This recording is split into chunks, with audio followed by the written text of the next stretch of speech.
Okay, I'm on direction track, going uphill. It's actually quite low, and as I'm going uphill, that's a bit of a problem because the ground's rising behind behind the drone. So I'm just going to get the drone to go a bit higher. Hey, Fly. Here. Higher. Okay.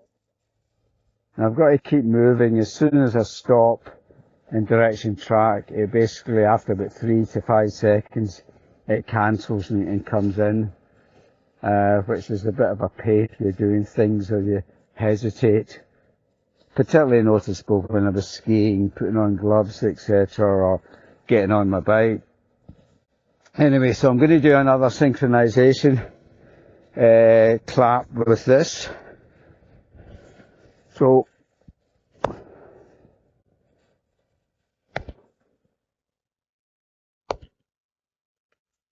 okay, so we can then try and line up the audio files and the video files, and to see if we can improve the in-app synchronization. It's quite tricky for the drone here. And there's trees, there's a tree branch just up there. Managed to avoid it. So I've got to really think about, where I'm walking. Direction track tends to be quite tricky to use. You can get head-on video and you head-on. Other times you can get it to video you sideways. But if you move too fast or change direction, it will often end up in follow mode. So I'm going to turn around the corner here, and I think one of the problems is going to be is it's going to want to go into follow mode. So I'm going to do another synchronization clap here. See if we can get the drone to.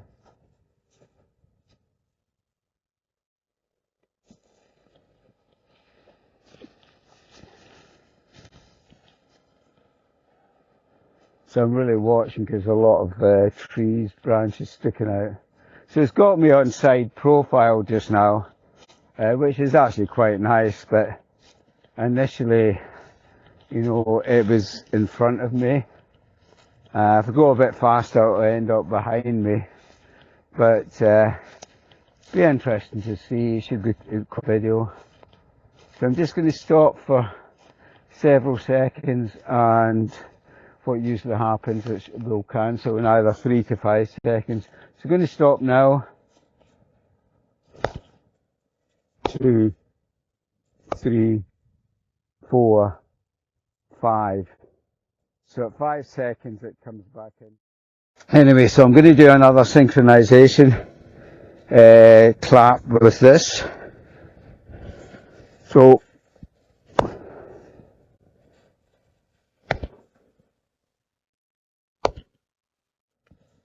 anyway, so I'm going to do another synchronization clap with this. So